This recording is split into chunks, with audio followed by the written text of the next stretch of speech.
शेर के माँ दुर्गा का वाहन बनने की कहानी तब शुरू होती है जब देवी पार्वती घोर तपस्या करके भगवान शिव को पति के रूप में पाने की कोशिश कर रही थी।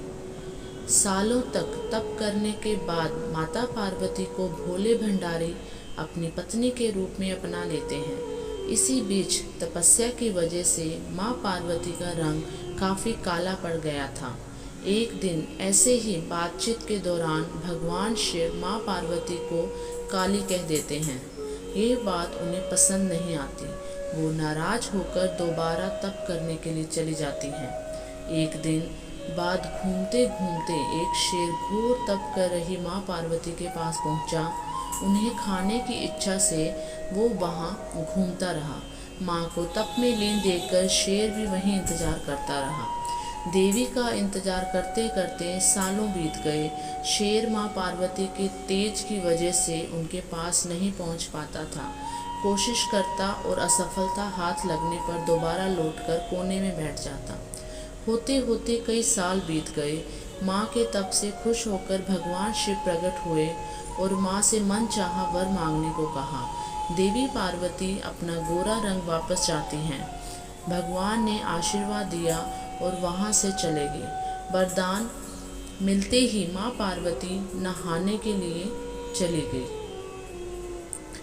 नहाते ही उनके शरीर से एक और देवी का जन्म हुआ जिनका नाम कौशिकी पड़ा। उनके शरीर से काला रंग में निकल गया था और माँ का रंग पहले की तरह ही साफ हो गया। इसी वजह से माता पार्वती का नाम माँ गौरी भी पड़ गया। नहाने के कुछ देर बाद माँ की नज़र शेर पर पड़ी। शेर को देखते ही उन्होंने भगवान शिव को याद किया और शेर के लिए भी वरदान मांगा। माता पार्वती ने भगवान से कहा, हे नाथ, ये शेर सालों से मुझे भोजन के रूप में ग्रहण करने के लिए इंतजार कर रहा था। मेरे पूरे तप के दौरान ये यहीं था। जितना तप मैंने किया है उतनी ही तपस्या इसने भी की है।